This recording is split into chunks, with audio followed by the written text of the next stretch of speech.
Assalamu alaikum. My name is Seher Bhatt. I am working as a cooperative teacher at Rana Liaquat Ali Khan Government College of Home Economics. I am a subject teacher of family relation and child development. Today we study about physical development. The content in this chapter include definition of physical development, physical growth cycle and patterns of physical growth.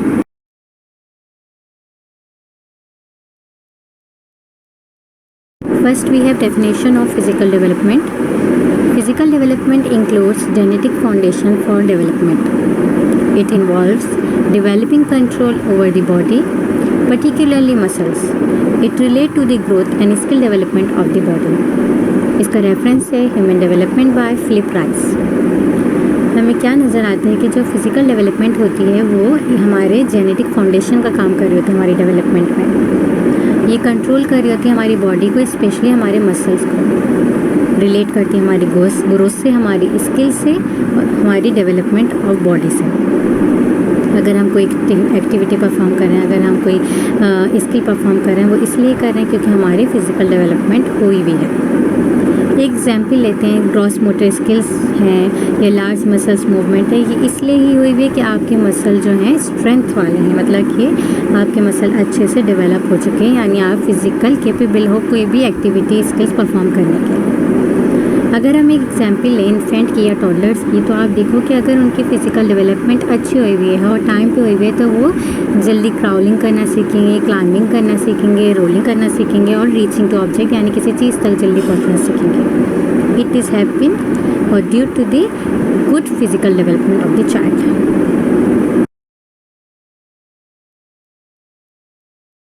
Next जो definition हमारे पास आ जाती है वो आती है physical growth cycle. ठीक है, फिज़िकल ग्रोथ साइकिल जो है वो हमने देखा कि ये जो है एक रेगुलर टाइम रेट पर जो है नहीं होती, बल्कि अलग अलग फेजेस के अंदर होती है। अब हमें नज़र आता है कि कुछ बच्चे जो हैं बहुत रैपिडली जो हैं ये फेज़ तक पहुंच जाते हैं, ये ग्रो कर रहे होते हैं, कुछ बच्चे स्लोली कर रहे होते हैं। कभी हमें जो है उनकी ग्रोथ बहुत ज़्यादा स्लोअर रेट पे नज़र आती है, कभी नॉर्मल आती है, कभी रैपिड आती है।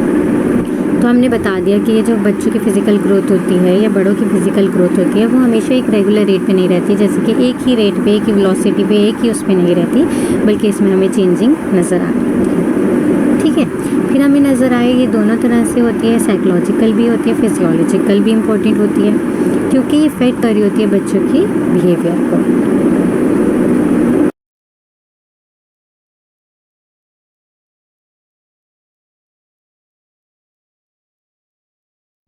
Next we have patterns of physical development. तो जो फर्स्ट हमें पैटर्न नज़र आता है फिज़िकल डेवलपमेंट का वो है बॉडी साइज़। याद रखें कि जो हमारी बॉडी साइज़ है ना वो कंट्रोल हो रही होती है बाय हेरिडिटी एनवायरनमेंट, यानी हमारी जीन्स और हमारी सराउंडिंग जो है हमारी बॉडी साइज़ को कंट्रोल कर रही होती है। अब हेरिडिटी किस तरह से कंट्रोल कर रही होती है, यानी हेरिडिटी जो कंट्रोल है वो ग्रोथ हार्मोन के ज़रिए आ रहा होता है, जो कि प्रोड्यूस कर रही होती है पिट्यूटरी ग्लैंड। ठीक है, और इन्वायरमेंट किस तरह से हमारी बॉडी साइज़ को कंट्रोल कर रहा होता है, क्योंकि हमें पता है कि दो तरह के इन्वायरमेंट होते हैं, प्री नेटल और postnatal. Prenatal environment वो होता है जो कि बिफोर बर्थ का पीरियड होता है इंटरनल इन्वायरमेंट, और पोस्ट नेटल इन्वायरमेंट वो होता है जो कि आफ्टर बर्थ यानी एक्सटर्नल इन्वायरमेट होता है। अगर इसकी एक एग्जांपल लें कि अगर आप देखें कि किसी के जीन्स में, किसी की हेरिडिटी के अंदर ये है कि बल्कि बॉडीज़ हैं, ओवरवेट बॉडीज़ हैं, तो बग़ैर खाए अगर उनका हमें ये करेक्टरिस्टिक्स उनके अंदर या फिज़िकल चेंज ये नज़र आ रहे हैं, तो यानी उनके जीन्स के अंदर ट्रांसमिशन हुई है, जीन्स के ज़रिए ये चीज़ बच्चों के अंदर आई है। और इन्वायरमेंट भी कर रहा होता है, जैसे कि अगर जीन्स में नहीं है लेकिन आपकी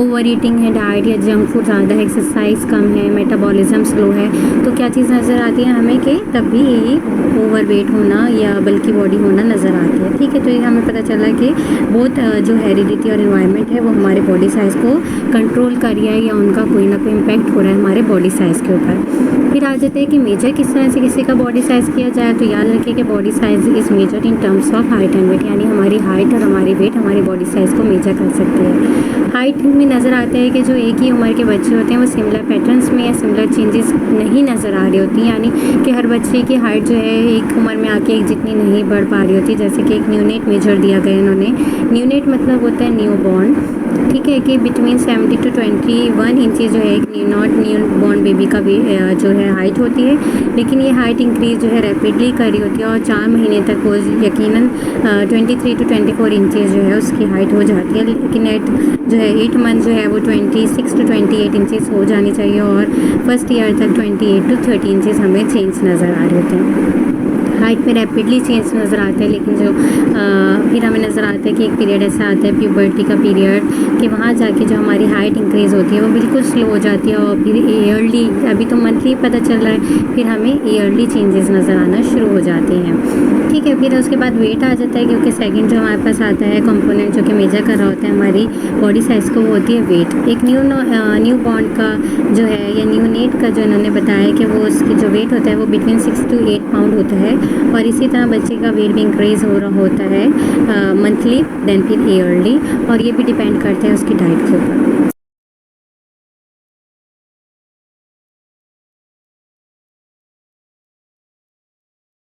नेक्स्ट जो पैटर्न ऑफ फिज़िकल डेवलपमेंट हमारे पास आता है वो है बोन्स। हमें पता है कि बोन डेवलपमेंट जो है वो जो है डिपेंड कर रहा होता है और कंसिस्ट करता है ग्रोथ बोन साइज़ की, change in the number of bones and change in their composition, यानी कि जो वक्त के साथ साथ बोन का साइज़ चेंज हो रहा होता है, उनके नंबर्स जो होते हैं वो चेंज हो रहे होते हैं और जो उसकी कंपोजिशन होती है यानी उसका जो स्ट्रक्चर होता है वो चेंज हो रहा होता है। ठीक है, फिर हमें एक चीज़ नज़र आती है कि जो फर्स्ट ईयर ऑफ लाइफ होते हैं उसके अंदर हमें ये बोन डेवलपमेंट और बोन चेंजेस जो हैं वो काफ़ी रैपिड जो है नज़र आ रही होती हैं, फिर रिलेटिवली स्लो हो जाती है up to the time of puberty, यानी जैसे बालिग होने की उम्र होती है फिर जाते जाते तक स्लो हो जाती है और फिर दोबारा से वंस अगेन जो है वो रैपिड होना शुरू हो जाती है। जैसे कि आप ये देखें एक पिक्चर है, इसके अंदर इन्होंने पूरा बोन चेंजेस और बोन ग्रोथ के बारे में बताया हुआ है कि फर्स्ट में जो है आप देखो कि पोरस बोन होती है, ज़्यादा जो है सॉफ्ट कार्टिलेज दिखाया हुआ है, फिर सेकंड में हमने देखा कि जो प्राइमरी ऑसिफिकेशन आ रहा होता है, जो हम आगे जाके पढ़ेंगे कि व्हाट इज़ ऑसिफिकेशन। तो इस तरह से पूरा जो बोन स्ट्रक्चर होता है और बोन ग्रोथ होती है वो थ्रू आउट लाइफ जो है चल रही होती है और उसमें जो चेंजिंग आ रही होती है उसके साइज़ में, उसके प्रोपोजिशन में और उसके नंबर्स में।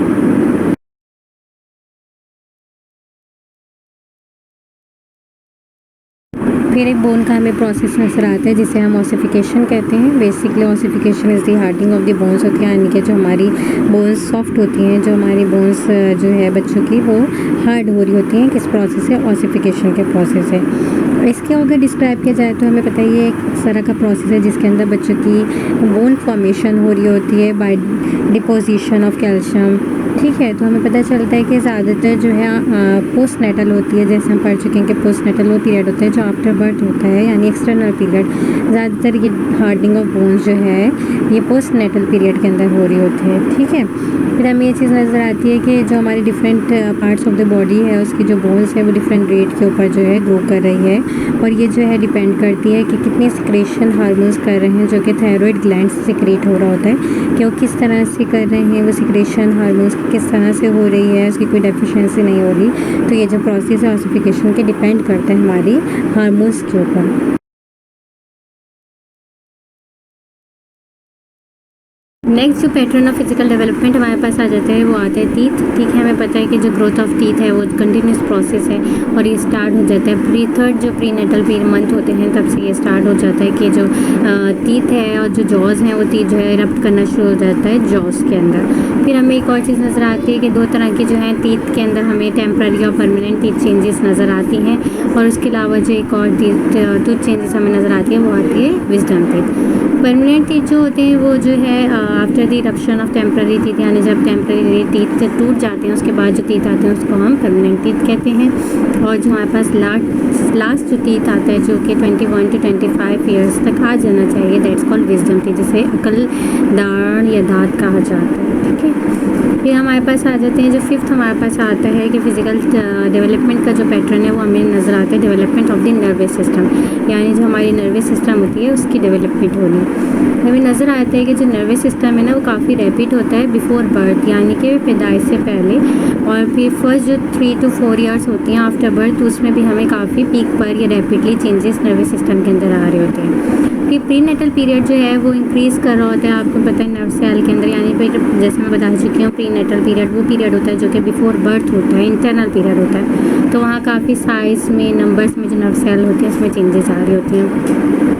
फिर उसके बाद जो है after the age of 3 to 4 जो ग्रोथ होती है नर्वस सिस्टम के अंदर वो प्रोसीड कर रही होती है at a relatively slow rate, यानी जो बिफोर बर्थ का पीरियड था और जो आफ्टर बर्थ यानी 3 to 4 ईयर्स से हमें वहाँ पीक नज़र आया, वहाँ हमें इंक्रीज़ नज़र आया, नर्वस सिस्टम के सेल के अंदर चेंजेस नज़र आए।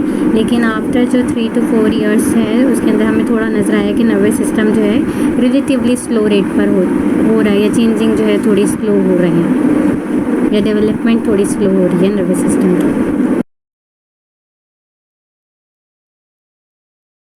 लास्ट हमारे पास आ जाते हैं मसल्स एंड फैट। ठीक है, अगर हम बात करें कि हमारे बोन्स के अलावा कोई बॉडी के अंदर किसी चीज़ का वेट है तो हमारे ज़ाहिर सी बात है हमारे मसल्स का और हमारे फैट का यानी एडिपोज का है या फैटी टिश्यूज़ का है। ठीक है, तो ये चीज़ नज़र आती है कि जो हमारी बॉडी वेट है वो दोनों से आ रहा होता है, हमारे बोन से भी आ रहा होता है, हमारे मसल और फैट से भी आ रहा होता है। अर्ली ईयर्स के अंदर अगर देखा जाए तो हमें नज़र आता है कि जो बच्चों के एडिपोज टिश्यूज़ होते हैं वो काफ़ी रैपिडली जो है वो डेवलप हो रहे होते हैं as compare to muscles tissue. लेकिन after 12 to 15 years in girls and 15 to 16 years in boys हमें ये चीज़ नज़र आती है कि उनके जो हैं जो मसल्स टिश्यूज़ होते हैं वो इंक्रीज़ हो रहे होते हैं रेदर दैन एडिपोज टिश्यू। ठीक है, फिर इसके अलावा हमारे पास ये पता चला है कि जो एडिपोज टिश्यूज़ होते हैं ना वो भी डिपेंड करते हैं कि किस टाइप की बॉडी है। हमें चीज़ नज़र आती है अगर किसी का मेटाबॉलिज्म काफ़ी स्लो है तो नज़र आता है कि उनके अंदर जो है फैटी टिश्यूज़ ज़्यादा नज़र आते हैं। किसी का मेटाबॉलिज्म जो है वो हाई है तो उसके अंदर हमें नज़र आता है कि उनके अंदर जो है फैट टिश्यूज़ का होना यानी फ़ैट जल्दी बर्न हो जाता है बिकॉज ऑफ मेटाबॉलिज्म की स्पीड की वजह से, तो वो चीज़ कम नज़र आ रही होती है।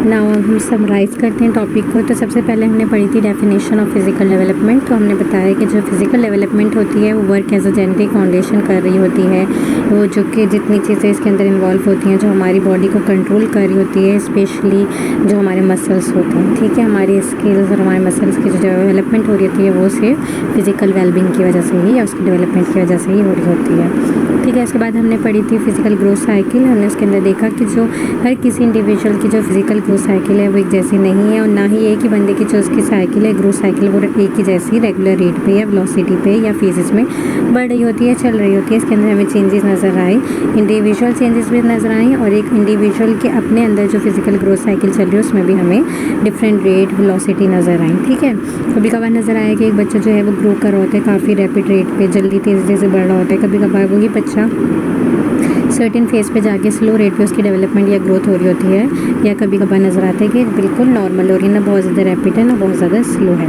ठीक है, फिर उसके बाद हमने पैटर्न्स पढ़े जो फिज़िकल डेवलपमेंट के हैं। उसमें सबसे पहले हमने पढ़ा था बॉडी साइज़। इसके अंदर हमने बताया कि जो किसी का भी बॉडी साइज़ है ना वो कंट्रोल करता है या डिपेंड होता है उसके जीन्स के ऊपर, उसके हेरिडिटी के ऊपर और उसके इन्वायरमेंट के ऊपर। ठीक है, इन्वायरमेंट जैसे कि जीन्स बता दी, हेरिडिटी, इन्वायरमेंट दोनों, प्री नेटल पोस्ट नेटल दोनों इन्वायरमेंट उस पे बेस कर रहा होता है किसी का भी बॉडी वेट। इसके अलावा हमने बताया था कि बॉडी जो साइज़ होता है वो अगर हमें किसी का मेजर करना है बच्चे का तो वो किस तरह से करेंगे, वो हम कर सकते हैं हाइट के ज़रिए और उसका वेट के ज़रिए। ठीक है, अब हमें ये भी चेंजिंग नज़र आए कि बच्चे की जो हाइट होती है वो डिफरेंट पीरियड में डिफरेंट रेट पे ही बढ़ी होती है, इसी तरह वेट चेंजिंग भी नज़र आ रही होती है डिफरेंट रेट पे। उसके बाद हमने यहाँ पढ़ा था टीथ के बारे, बोन्स के बारे में। तो हमने बताया कि जो बोन्स होता है वो चेंज हो रहा होता है अपने स्ट्रक्चर के अंदर, अपने कंपोजिशन में, अपने नंबर के अंदर थ्रू आउट जो बच्चे की लाइफ होती है, जो लाइफ होती है इंडिविजुअल की, उसके अंदर हमें चेंज नज़र आती है। फिर यहाँ एक प्रोसेस नज़र आया था ओसिफिकेशन का प्रोसेस, यानी कि हार्डनिंग ऑफ बोन्स हो रही होती है। बच्चों की जो सॉफ्ट बोन्स होती हैं वो चेंज हो रही होती हैं हार्ड होने में, जो कि उनको कैपेबल करता है कि वो चल सकें, खड़े हो सकें। ठीक है, क्योंकि अगर ये हार्ड नहीं होंगी तो बच्चा कभी भी सही तरह से खड़ा नहीं हो पाएगा। दोनों चीज़ें ज़रूरी है, हार्डनिंग भी और फ्लेक्सिबिलिटी भी बोन्स के अंदर ज़रूरी है।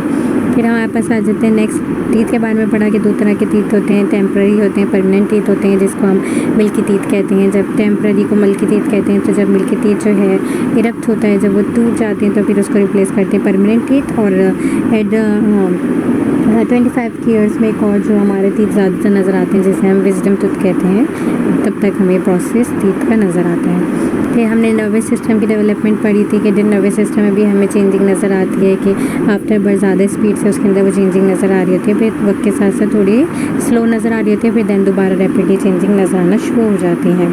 और लास्ट हमने पढ़ा था मसल्स एंड फैट के बारे में। मसल्स एंड फैट यानी हमने बताया कि अगर बोन के अलावा भी हमारी बॉडी में किसी चीज़ का वेट है तो वो हमारी मसल्स हैं और हमारे फैट है। आफ्टर बर्थ यानी बिल्कुल पैदाइश के बाद हमें नज़र आता है कि फैटी टिश्यू जो है वो ज़्यादा डेवलप हो रहे होते हैं रेदर दैन मसल टिश्यू। और फिर जो है वक्त के साथ साथ 12 से 15, 15 से 16 साल की उम्र में बोथ बॉयज़ एंड गर्ल्स के अंदर हमें नज़र आता है कि मसल टिश्यू ज़्यादा तेज़ी से डेवलप होते हैं रेदर दैन फैटी टिश्यूज़।